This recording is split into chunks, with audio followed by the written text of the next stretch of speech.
Bonjour, c'est Cryptoly, j'espère que vous allez bien en ce mercredi 5 juillet 2023. Aujourd'hui, je vous fais une petite vidéo supplémentaire, donc c'est suivant la quotidienne. La quotidienne, j'ai traité notamment la notion de Alt Season, très importante. Mais je ne suis pas allé au fond du sujet, parce que je voulais vous faire une petite vidéo supplémentaire aujourd'hui, un peu spéciale sur, ok, la Alt Season, est-ce qu'elle arrive ou pas? Ça, j'y ai répondu dans la quotidienne, n'oubliez pas de la regarder, elle sera en fin de vidéo si vous voulez. Et globalement, la question c'est, ok, mais comment on s'y prépare? Comment on sait? Comment on le voit? Je vais vous donner en fait ma façon d'analyser, de façon à comprendre exactement qu'est-ce qu'il faut pour que ça passe, qu'est-ce qui se passe actuellement, que ce soit techniquement ou que ce soit fondamentalement, qui pourrait déterminer le passage d'une alt season, et pourquoi à l'heure actuelle, on est oui ou non dans une alt season. Je vous donne toutes les réponses maintenant.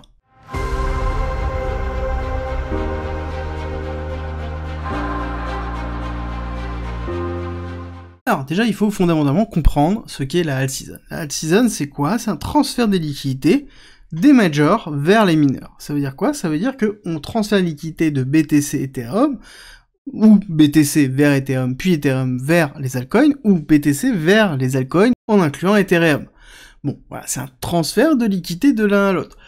Donc, dans la quotidienne, globalement, je vous expliquais que ce n'était pas encore la alt season. Pour plusieurs raisons, c'est que, à l'heure actuelle, fondamentalement, on a les ETF BlackRock qui sont en train d'être déposés, qui n'ont pas été validés. Donc, à l'heure actuelle, il y a juste de la spéculation, il n'y a pas d'apport de liquidité. C'est très important de le prendre en considération. On a du CME qui est en train de se valoriser à travers le CME Group, donc qui est la quotidienne d'hier, je vous en ai parlé notamment hier, dans lequel on a une injection d'1 milliard de dollars, mais ça reste faible, vraiment très faible par rapport à ce qu'on a pu connaître.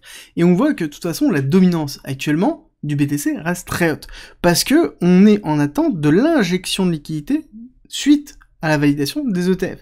Si les ETF sont validés spot, là-dessus on aura une liquidité colossale qui va rentrer sur le BTC, donc colossal étant peut-être voilà, un peu prématuré, mais en tout cas on aura beaucoup de liquidité qui va rentrer sur le BTC, et ça rentrera que sur le BTC, parce que ce sera un ETF BTC. Et donc ça veut dire qu'il va falloir du temps pour qu'il y ait une répartition. C'est le même principe que, à un moment donné, on aura la liquidité qui va rentrer, ok, ça va remplir en fait tout simplement les poules de liquidité jusqu'à ce que le cours arrive à se stabiliser, qu'on ait une forme de consolidation, et à ce moment-là on aura une descente de liquidité qui s'effectuera, logique, parce qu'on aura des prises de profit structurelles qui se feront, et à ce moment-là, on aura une descente de liquidité qui ira vers d'autres projets, avec l'avènement d'autres projets. Donc, cette progression de la liquidité, il faut la voir un peu comme si vous versiez, par exemple, de l'eau sur du sable, et à un moment donné, en fait, l'eau va aller là où il y a le moins de résistance, et c'est exactement ce qui va se passer. C'est-à-dire que là, actuellement, ça va déverser vers le BTC, ça va se remplir, jusqu'à ce qu'à un moment donné, ça commence à résister, à ce moment-là, ça va se déverser dans les autres projets, et je pense que ça fera, comme on a eu l'habitude lors du dernier bullrun, ça fera BTC, Ethereum, Altcoin, avec un Ethereum qui risque de surperformer le BTC dans un second temps.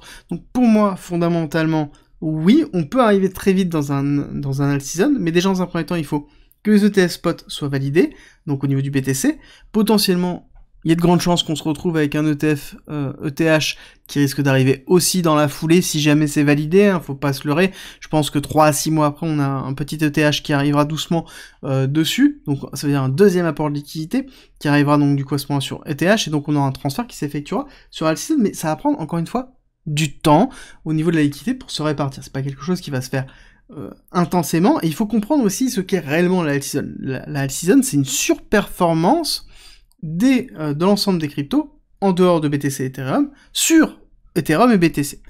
C'est là-dessus, je vous ai préparé des graphes pour bien comprendre ça, mais du coup, ça sous-entend aussi que ce n'est pas parce que BTC va valoriser que les altcoins vont rester au fond. Non, c'est-à-dire que les altcoins vont valoriser aussi, mais on n'a pas un envolé des altcoins alors qu'on a un BTC qui est léthargique ou qui est en phase de neutralité. Généralement, quand c'est comme ça, on va se retrouver avec un cours du BTC, on va reprendre, hop, celui-là, le cours du BTC, qui va pousser dans un premier temps, puis ensuite qui va être flat, donc relativement neutre, voire même un petit peu descendant, et là-dessus, cet afflux de liquidité va aller dans les altcoins, voire ETH directement, et après les altcoins, mais en l'occurrence, ça se fait de cette façon-là. Donc ça sous-entend qu'on aura une augmentation de la dominance, puis ensuite une cassure de la dominance. Je vous rappelle que je vous avais défini qu'on avait une zone de support qui était à 57, entre 57 et 58, dans lequel on aura une résistance, donc ça a été support durant toute cette partie-là, donc ça deviendra résistance, et c'est peut-être la zone de retest qu'on aura pour un enfoncement baissier au niveau de la dominance de BTC, pour ensuite aller transférer la liquidité dans les altcoins. Là-dessus, on a tendance à regarder toujours Total 3, donc qui représente la totalité du market cap des cryptos, donc toutes les cryptos, sauf BTC et Ethereum, pour voir un petit peu où ça en est. Mais ça, c'est juste une notion de market cap, ce n'est pas suffisant pour moi. Ça, je l'ai traité déjà dans la quotidienne de tout à l'heure, mais ce qui est intéressant, ça va être plusieurs choses. Ça va être Total 3 divisé par BTC, donc qui me donne le ratio du market cap sur le market cap du BTC, pour voir exactement quel est l'impact, le ratio entre les deux. Si ça pousse à la hausse, ça sous-entend que j'ai une surperformance de la totalité des cryptos sur BTC. D'accord, en dehors d'Ethereum. Donc ça me donne tous les altcoins sur BTC, et donc ça me donne justement la valorisation générale. Il faut comprendre que là-dessus, on pourrait avoir 4, 5, 6, 10 projets qui poussent, d'autres qui sont léthargiques, mais ça n'empêche qu'on a une bonne idée globale. Mais ce n'est pas forcément suffisant. Là-dessus, il est important pour moi de corréler avec Ethereum BTC. Comme je vous ai dit, la liquidité va aller là où c'est plus simple. Donc pour les liquidités institutionnelles, là où c'est le plus simple, c'est BTC dans un premier temps avec un ETF spot. Ensuite, on aura Ethereum avec une valorisation générique, parce que ça arrivera à un moment donné qu'Ethereum soit considéré soit comme une commodities, ou en tout cas aura un statut neutre entre les deux, dans lequel il y aura une valorisation qui s'effectuera, et donc on a un transfert de liquidité qui arrivera aussi sur Ethereum, à ce moment-là, dans lequel on aura ici un rebond, parce qu'on est sur le ratio Ethereum sur BTC, on aura un rebond structurel qui s'effectuera ici pour repartir. Je vise ici la cohérence au niveau de l'EMA 200 qui est positionné ici, avec l'order block de retracement structurel ici, donc toujours à 0,058, il n'a pas bougé, il est en attente, il nous attend le petit, dans lequel on pourrait avoir justement cette injection de liquidité, donc on casserait fortement au niveau du BTC, pour ensuite avoir un transfert de liquidité et repartir au niveau de l'Ethereum. Donc ça peut être un petit peu plus bas, c'est pas gênant, on peut retester même un petit peu plus bas dans les 0,053, dans lequel on pourra avoir une réaction qui est un peu plus tardive, ce n'est pas gênant. Et une fois qu'on aura ce mouvement au niveau d'Ethereum, ça sous-entend que je me préparais à avoir un mouvement au niveau des altcoins, et ça, j'ai autre chose qui me permet de le voir. Là-dessus, c'est une formule qui est un petit peu plus complexe, globalement, c'est assez simple à comprendre, mais elle est un petit peu plus complexe par rapport à ce qu'on a l'habitude. C'est la totalité du market cap 3, donc hors BTC et Ethereum, dont je vous ai parlé tout à l'heure, divisé sur BTC, donc le ratio dont je vous ai présenté tout à l'heure, sur le ratio, donc la même chose, mais sur Ethereum.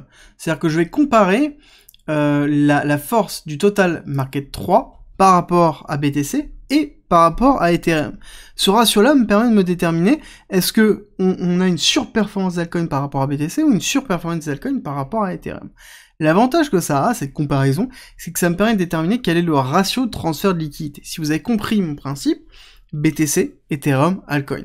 Donc ça sous-entend que si j'ai une valorisation supérieure du ratio BTC, ça sous-entend que je ne suis pas prêt à faire encore la alt season. Par contre, si je commence à me diriger vers une notion de valorisation du Total 3 par rapport à Ethereum, ça sous-entend que je commence à me mettre en place vers la mise en place d'une alt season qui arrivera du coup après la valorisation d'Ethereum et transfert de liquidité sur Ethereum. Donc comment on lit ce type de graphique? C'est simple, si on comprend, c'est un ratio sur un ratio, donc ça nous permet de comparer deux éléments. Ça sous-entend que si ça monte, ici, ça veut dire qu'on a le ratio Total 3 sur BTC, qui est valorisé, donc ça veut dire qu'on a une surperformance des altcoins sur BTC. Si ça descend, à l'inverse, ça veut dire qu'on a une surperformance des altcoins sur Ethereum. Et donc ça nous donne un point d'ancrage cohérent sur ce qui est en train de se passer. Et là, ce qui est très intéressant de voir, c'est que nous sommes actuellement sur l'EMA 200, dans lequel on a touché une fois déjà ici, et on est en train de retoucher ici. Donc ça sous-entend qu'on pourrait avoir un rejet structurel qui se fait ici, donc ça sous-entend une surperformance des altcoins par rapport à BTC, et donc pas encore un transfert de liquidité sur Ethereum, pour ensuite arriver sur un transfert de liquidité d'Ethereum. Et quand on regarde et qu'on fait de l'analyse technique classique juste structurelle, là c'est vraiment rien qui est ultra funky, c'est vraiment du structurel pur, on pourrait considérer qu'on a des high, low, donc ça sous-entend que là on est dans un principe de compression, dans lequel on pourrait avoir ici un high qui sera pas forcément très haut, mais en tout cas qui ira chercher les 0,5, un retracement de 0,5, dans lequel, hop, on pourra après avoir une deuxième structure baissière, et ensuite avoir ici soit une cassure à la hausse, soit une cassure à la baisse par la suite, en fonction du prochain bull run, et des afflux de liquidité constants. Mais en tout cas, le fait de voir cette compression ici, ça sous-entend que les deux ratios sont en train de se rapprocher fortement, et ce rapprochement nous donne l'indication qu'on est en train d'attendre la liquidité et qu'on est en manque de liquidité. À partir du moment où on aura une injection de liquidité, on verra quelque chose qui repartira un petit peu de ce style-là, dans lequel on aura une accélération haussière, puis après un retracement effectif avec le transfert de liquidité où on suit la liquidité première et on suit la liquidité seconde, et là-dessus on aura la capacité de pouvoir déterminer où se trouve la liquidité et quand est-ce qu'on passera dans une notion de all season. Mais encore une fois, si vous suivez les quotidiennes, je traiterai ça dans les quotidiennes. Là c'était juste un petit focus pour vous donner un petit peu plus d'informations, c'est peut-être un peu technique, là j'essaie de simplifier grandement, mais il y a plein d'autres techniques pour pouvoir le déterminer, ça c'est une des miennes, et j'espère que ça vous plaît. Si c'est le cas, n'oubliez pas de me laisser un petit like. Si vous n'avez pas regardé la quotidienne, je vous mets le lien. Et si vous aimez les vidéos fondamentales, j'ai traité celui hier, dans lequel je reviens sur le fondamental et sur la partie technique. Je vous mets aussi la vidéo, et je vous dis à tout à l'heure, 13h30, pour une vidéo sur le CRO, la crypto de crypto.com. À tout de suite.